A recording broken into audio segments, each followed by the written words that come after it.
My mom looked me dead in the eye and said, "I'm moving to Florida with Roger. You can keep the house, but you're paying the mortgage." I was 23, standing in the kitchen where I had eaten breakfast every morning for 2 decades, and my mother had just handed me a life I never agreed to live.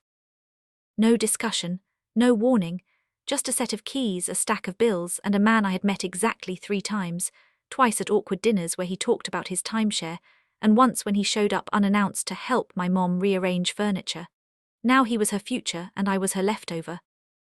The worst part, she smiled when she said it, like she was doing me a favor, like handing me a 30-year mortgage at 23 was some kind of generous graduation gift.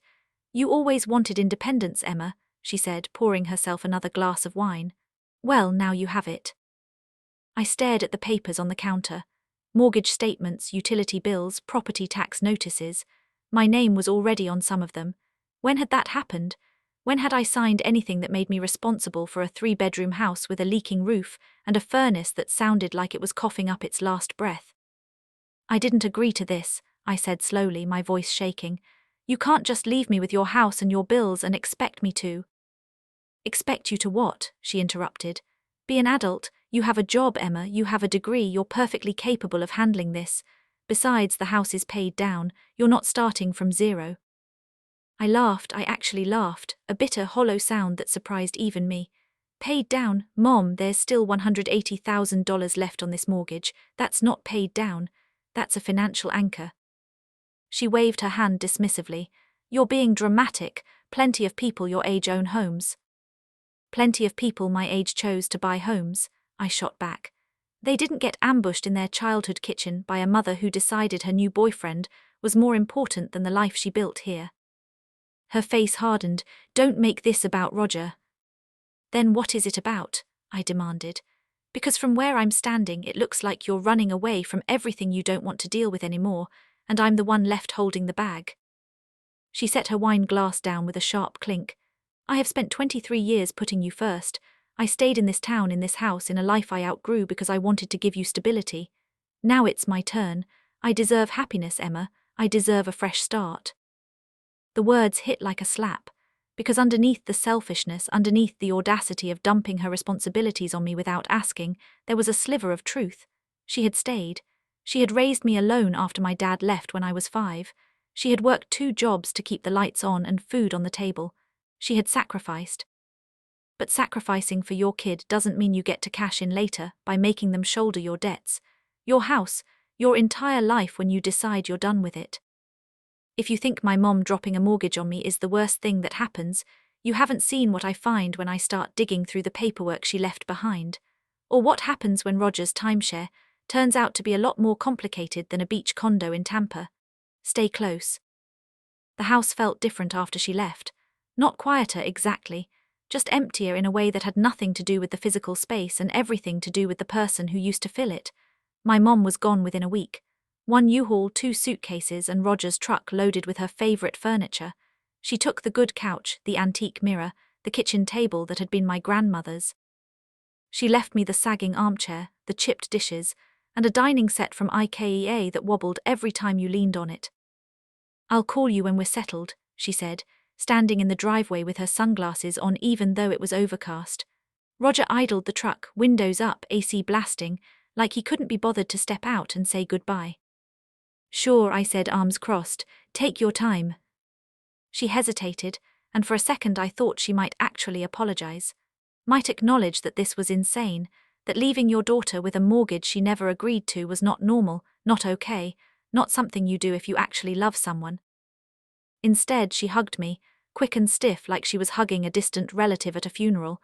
"You're going to be fine, Emma, you're tougher than you think." And then she left. I stood in the driveway until the truck disappeared around the corner. Then I went inside, locked the door, and sat on the floor of the living room, staring at the stack of mail I hadn't opened yet. Bills, more bills, a letter from the bank about updating account information, a notice from the insurance company about a lapsed payment. I opened my laptop and started searching. How to get out of mortgage not in your name, what to do if parent leaves you with Deb.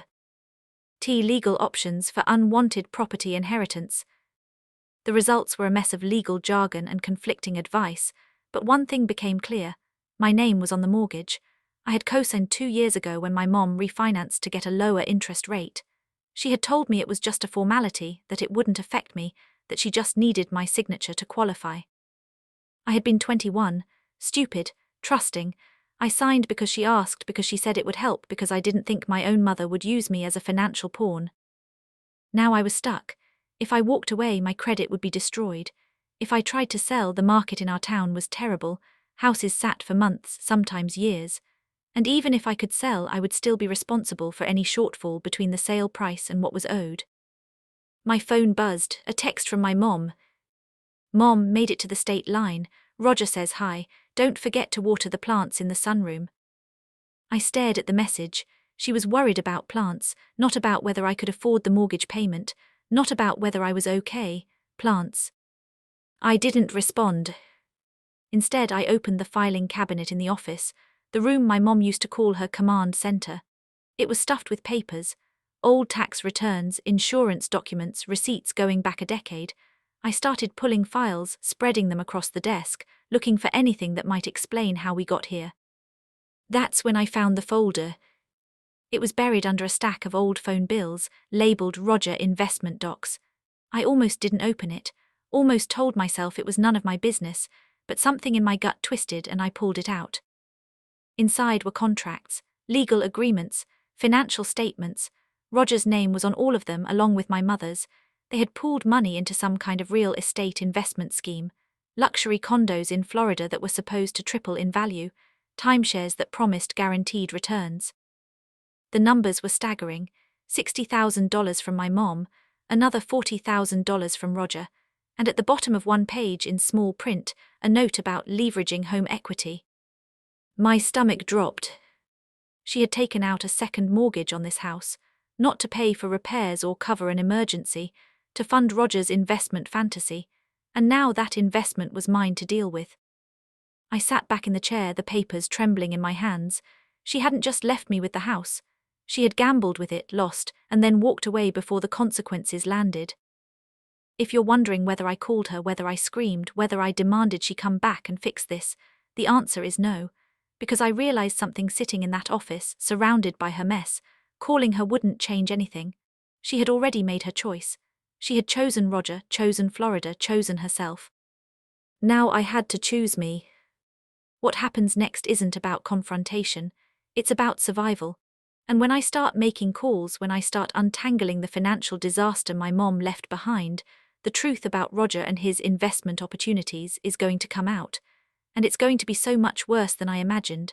Don't go anywhere. The first call I made was to the bank. I needed to know exactly how bad this was, exactly how much was owed, what the payment schedule looked like, and whether there was any way out that didn't involve me declaring bankruptcy at 23. The loan officer sounded bored when I explained the situation. So your mother refinanced, took out a second mortgage, and now she's moved out of state. Yes, I said, trying to keep my voice steady. And your name is on both loans. Apparently. He sighed. Okay, let me pull up the account. There was typing, clicking, the hold music was some jazzy instrumental that made me want to throw my phone across the room. All right, he said finally. So the primary mortgage has a balance of $182,000. Monthly payment is $1,450. The second mortgage, which was taken out about 18 months ago, has a balance of $63,000.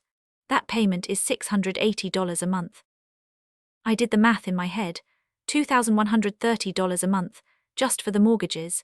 That didn't include utilities, insurance, property tax, or the fact that the hot water heater was making a sound like a dying whale. Is there any way to remove my name? I asked. Not unless the primary borrower refinances again and qualifies without you, he said, or unless the property is sold and both loans are paid off. And if I can't make the payments? Another sigh. Then the account goes into default. It affects both of your credit scores. Eventually the bank forecloses. I thanked him and hung up. My hands were shaking. Next I called my mom. She answered on the third ring, voice bright and airy. Emma, hi sweetheart, how's everything? How's everything? I repeated. Mom, I just got off the phone with the bank. You took out a second mortgage, $63,000, for Roger's investment scam. Silence. It's not a scam, she said finally. It's a legitimate investment. Legitimate, I laughed, sharp and bitter. Mom, you gambled with the house. You put my name on loans I didn't know about. And now you're in Florida while I'm stuck with $2,000 a month in mortgage payments I can't afford. You have a job. I make $38,000 a year, I shouted. After taxes, that's barely $2,500 a month. How am I supposed to pay the mortgage, utilities, food, and everything else on that? You'll figure it out, she said, and there was an edge to her voice now. You always do. You're resourceful, Emma. I raised you to be independent. You raised me to clean up your messes, I shot back. That's what this is. Another mess I'm supposed to fix while you run off and play house with Roger. Don't talk about him like that. Why not? I demanded. He convinced you to drain your savings, take out a second mortgage, and invest in some Florida condo scheme that's probably going to tank. And when it does, you know who's going to be left dealing with it. Me. The condos are a good investment, she insisted. Roger has connections, he knows people. Roger is a con artist, Mom, or at the very least an idiot, and you fell for it. She hung up. I sat there staring at my phone, heart pounding. Part of me wanted to call back to apologize, to smooth things over the way I always did. But the other part of me, the part that was tired of being her safety net, her backup plan, her emotional punching bag, that part felt nothing but cold, hard resolve. If she wanted to run, fine, but I wasn't going down with her. Over the next few days, I dove into the paperwork with the focus of someone who had nothing left to lose. I found emails between my mom and Roger, messages about guaranteed returns and insider deals, contracts signed with companies I had never heard of, receipts for wire transfers sent to accounts in the Cayman Islands. The more I read, the clearer it became. Roger wasn't just bad at investing. He was running a scam, and my mom was either a willing participant or a naive victim. Either way, the money was gone. I contacted a lawyer, a free consultation through a legal aid clinic near campus. The attorney listened to my story, reviewed the documents I brought, and then leaned back in her chair with a grim expression. This is bad, she said. Your mother used the house as collateral for an investment that was likely fraudulent. If the investment fails, and it sounds like it already has, the lenders will come after the property. You're co-signed, which means you're equally liable. What are my options? I asked.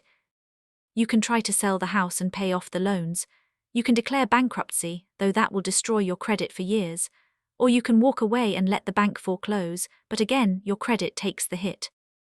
Is there any way to hold my mom or Roger accountable? She hesitated. You could try to sue for fraud or misrepresentation, but that's expensive and time-consuming. And even if you win, collecting on a judgment is a whole other battle. I left her office feeling like I had been punched in the stomach. There was no good option. Every path forward involved pain. But here's the thing about rock bottom. Once you're there, there's a strange kind of clarity. You stop worrying about what people think. You stop trying to protect the people who hurt you. You start making decisions based on survival, not sentiment. I decided to sell the house. Burlum 2, 2150-2250 Kelheim. Not because I wanted to, not because it was easy, but because staying would have buried me. I contacted a realtor, a woman my mom had used years ago. She walked through the house, took notes, and gave me a number that made my stomach turn. With the current market, I'd list it at $210,000, she said. But honestly, you'll be lucky to get $200,000. And after agent fees and closing costs, you're looking at maybe $185,000 net. That would barely cover the 2 mortgages. There would be nothing left, no profit, no cushion, just a clean break. Do it, I said. The house went on the market the next week, and that's when my mom called furious. You're selling the house, she screamed, without telling me. It's in my name too, I said calmly, and I can't afford it, so yes, I'm selling. You can't do that. Watch me. Emma, that house is my investment, it's my equity, you have no right. I have every right, I interrupted. You left me with this, you put my name on the loans, you walked away. Now I'm dealing with it the only way I can. If you sell, I lose everything, she said, and for the first time I heard real panic in her voice. Welcome to the club, I said, and I hung up. You've seen the papers, you've heard the calls. You've watched me choose myself over the mother who chose a con artist over her own daughter. But you haven't seen what happens when the house actually sells, when Roger's scheme falls apart completely, and when my mom realizes that running to Florida didn't save her, it destroyed her. The final act is just beginning. Stay tuned. The house sold in 6 weeks, not for $210,000, not even for $200,000. A cash buyer came in low, $188,000, and my realtor said we should take it. The market's slow, she explained, and honestly, with the condition of the roof and the HVAC, you're lucky to get this. I took it. Closing day felt surreal. I sat in a sterile office with beige walls and fluorescent lights, signing paper after paper. The title company rep walked me through each document, her voice a monotone hum that barely registered. When it was done, she slid a check across the table. After paying off both mortgages and covering fees, here's what's left, she said. I looked at the number, $3,200. $3,200. That's what remained of my childhood home, my mother's equity, and years of my life tied to a place I never asked to own. I deposited the check, packed the last of my things into my car, and drove to the apartment I had rented across town. It was small. 1-bedroom, outdated kitchen, a bathroom with tiles that hadn't been replaced since the 90s. But it was mine, and the lease was in my name only. For the first time in months, I slept through the night. My mom didn't take the sale well. The calls started the day after closing, first angry, then desperate, then something close to bargaining. You destroyed my financial future, she said in one voicemail. That house was supposed to be my retirement. Roger says we can sue you for damages, she said in another. And finally, the one that almost broke me. I can't believe my own daughter would betray me like this. I didn't respond, not because I didn't have things to say, I had plenty, but because I realized something important. Her crisis was not my responsibility. Her bad decisions, her terrible choices, her willingness to gamble everything on a man she barely knew, none of that was mine to fix. A month after I sold the house, I got a call from an unknown number. I almost didn't answer, but something made me pick up. Emma, a man's voice said, "This is Detective Morrison with the Fraud Division. I'm calling about an investigation into Roger Halstead and a real estate investment scheme.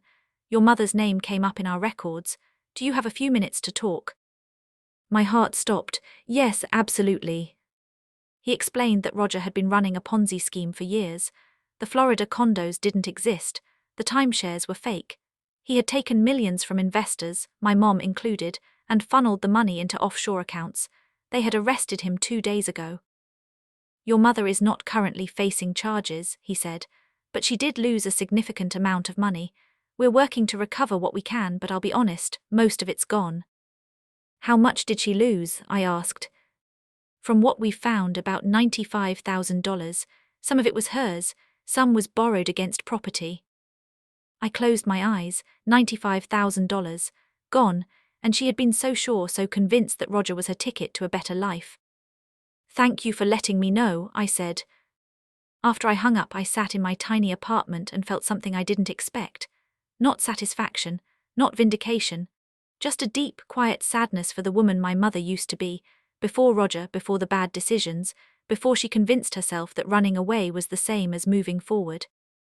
I thought about calling her, thought about offering some kind of comfort, but then I remembered the voicemails, the accusations, the way she had tried to make me the villain in a story where I was just trying to survive. So I didn't call. Instead, I focused on rebuilding. I picked up extra shifts at work. I enrolled in a certification program that would boost my salary. I started saving again, slowly, carefully, building something that couldn't be taken from me. And then, 3 months later, my mom called. Not angry this time, not desperate, just tired. "Emma," she said quietly, "I'm back in town." "Where's Roger?" I asked. "Jail," she said. "He's facing federal charges. They seized everything.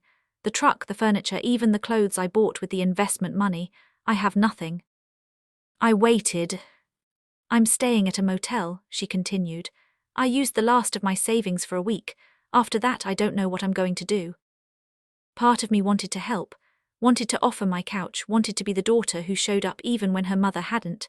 But the other part of me, The part that had signed mortgage papers I didn't understand, that had spent months drowning in debt I didn't create, that had been called a betrayer for saving myself. That part was done. I'm sorry that happened to you, I said, truly, but I can't help you. Emma, you made choices, Mom. You chose Roger. You chose to gamble with money you didn't have. You chose to leave me holding the bag when it all fell apart. I'm not doing that again. She was quiet for a long time. Then in a voice so small I almost didn't recognize it, E said, I know. We talked for a few more minutes. Not about money, not about Roger, just small things. How she was doing, where she planned to go, whether she had contacted any of her old friends. Before we hung up, she said, I'm sorry, Emma, for all of it. You deserved better. Yeah, I said, I did. That was 6 months ago. My mom found a job. She's renting a room in a house on the other side of town. We meet for coffee sometimes, not often, and not without boundaries, but we're talking. I'm not sure what our relationship will look like long term. Maybe we'll rebuild something, maybe we won't. But I've learned that forgiveness doesn't mean forgetting. It doesn't mean letting someone back into your life in the same way they were before. Sometimes it just means letting go of the anger so it doesn't poison you. As for me, I'm still in that tiny apartment, still working, still building. I have a savings account now. It's small, but it's growing. And every time I check the balance, I feel something I didn't feel when I had a house I didn't want and a mortgage I couldn't afford. I feel free. The other day I got a text from my mom, just a simple message, proud of you. I stared at it for a long time. Part of me wanted to ignore it, part of me wanted to throw the phone across the room, but another part, a part I didn't know existed until recently, felt something soften. I texted back, thanks. It wasn't forgiveness, not yet, maybe not ever, but it was a start. Because here's what I've learned through all of this. You can love someone and still refuse to let them destroy you. You can honor the sacrifices they made without sacrificing yourself. You can walk away from people who hurt you and still hope they find their way. But you don't owe anyone your future, not your parents, not your family, not anyone. If you've ever been handed someone else's mess and told it's your responsibility, if you've ever been made to feel selfish for choosing yourself, if you've ever wondered what happens when you finally say no to the people who are supposed to love you most, I hope this story gives you permission. Permission to walk away, permission to protect yourself, permission to build a life that's yours, even if it means disappointing the people who expected you to sacrifice forever. Because sometimes the bravest thing you can do isn't staying. It's leaving. And sometimes, the only way to save yourself is to let other people face the consequences of their own choices, even when those people are family. My mom gambled with my future and lost. Roger turned out to be exactly the con artist I knew he was. The house sold for barely enough to cover the debt. And I walked away with $3,200 and a lesson I'll never forget. You can't save people who won't save themselves, but you can save yourself. And that's exactly what I did.